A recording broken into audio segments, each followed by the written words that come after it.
आज हम अपने देश के चुनाव आयोग, सर्वोच्च न्यायालय और निष्पक्ष रूप से हमारे देश में जो विद्वान है, चाहे वो विश्वविद्यालय में हो, महाविद्यालय में हो या अनेक मीडिया स्तंभ में बैठे हुए हो, पत्रकारिता में हो, कहीं भी हो, जो समाज को सही रूप से और निष्पक्ष दृष्टि से विश्लेषण करने वाले जो है, जिनके अंदर में इस मिट्टी के प्रति, इस देश के प्रति निष्पक्षता रूप से दर्द हो,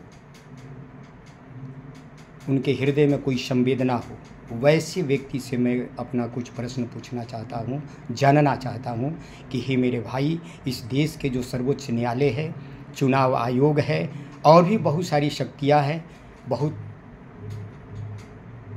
जो विद्वान बैठे हैं लेकिन निष्पक्ष हो, ऐसे लोगों से मैं प्रश्न पूछना चाहता हूँ कि जब भी चुनाव आता है, चाहे वो विधानसभा का चुनाव हो, चाहे लोकसभा का चुनाव हो, एक स्लोगन तैयार हो जाता है। मैं 40 साल 45 साल से इस चुनाव को मैं देख रहा हूँ।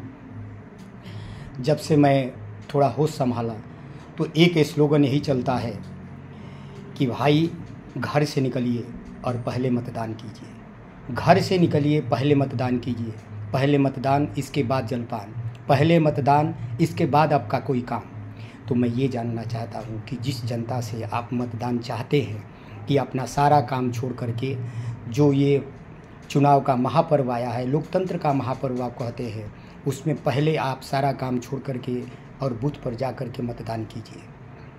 तो मैं ये जानना चाहता हूँ कि इतने दिनों के 75 वर्षों की जो लोकतंत्र की यात्रा हुई, उसमें जनता जो है, जनता की कई पीढ़ियाँ बहुत तो गुजर चुकी है, जो नई पीढ़ियाँ आई है, इस लोकतंत्र में जो प्रत्याशी खड़ा होते हैं, जो उम्मीदवार खड़ा होते हैं, जो जीत करके विधानसभा या लोकसभा में जाते हैं, उनके चाल चरित्र, उनके करनी, उनके कर्म इतना निम्न कोटि का हो चुका है। अगर मैं ये शब्द बोलूँगा तो सारे हमारे देश के जितने भी राजनीतिक पार्टी है, सबको तकलीफ़ लगेगा। मैं जानता हूँ, जो वीडियो बनाता हूँ और जो मैं ये बात आप लोग के बीच में मैं भेज रहा हूँ, हमारे देश के किसी भी राजनीतिक पार्टी को अच्छा नहीं लगता होगा, लेकिन मैं ये बोलना बंद नहीं करूँगा, क्योंकि जनता की एक आवाज़ है और जनता की आवाज़ के साथ साथ इस धरती के उन ऋषियों की भी आवाज़ है, जिनके अंदर में एक दर्द है। और ये दर्द को काले बादल की तरह ढक दिया जाता है। कौन? तो इस देश के दलाल और चमचे सारे पार्टी में मौजूद हैं। ये चमचे इतने घनघोर दानों की तरह हो चुके हैं कि इसको एकदम बादल की तरह ढक देते हैं और बात कुछ होनी चाहिए, बात कुछ दूसरा ही करना शुरू कर देते हैं। तो मैं इन निष्पक्ष शक्तियों से निवेदन करना चाहता हूं कि आप स्लोगन क्यों ये लगाते हैं कि भाई सारे काम छोड़ करके बूथ पर जाइए और मतदान कीजिए और अपने नेता को चुनिए। बिल्कुल होना चाहिए।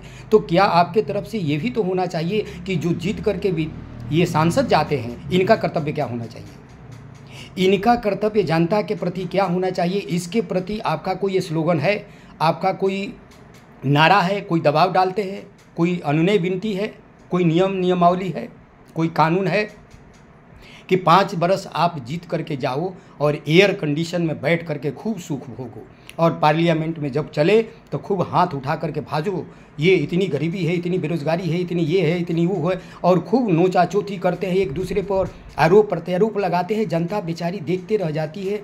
ये क्या कर रहे हैं लोग?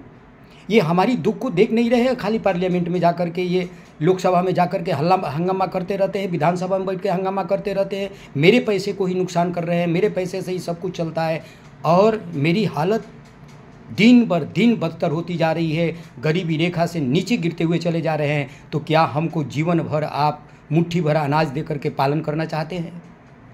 ये आज मैं प्रश्न अपने देश के सर्वोच्च न्यायालय से, चुनाव आयोग से और देश के निष्पक्ष जो पवित्र शक्ति है, उनसे मैं निवेदन करना चाहता हूं कि ये स्लोगन आप क्यों लगाते हैं कि सारे काम छोड़ करके पहले बूथ पर जाइए और पहले आप मतदान कीजिए। जो लोग मतदान करने नहीं जा रहे हैं, उनकी दुख, उनकी तकलीफ़, उनकी दर्द को आपको समझना होगा, जानना होगा। जय हिंद, जय भारत।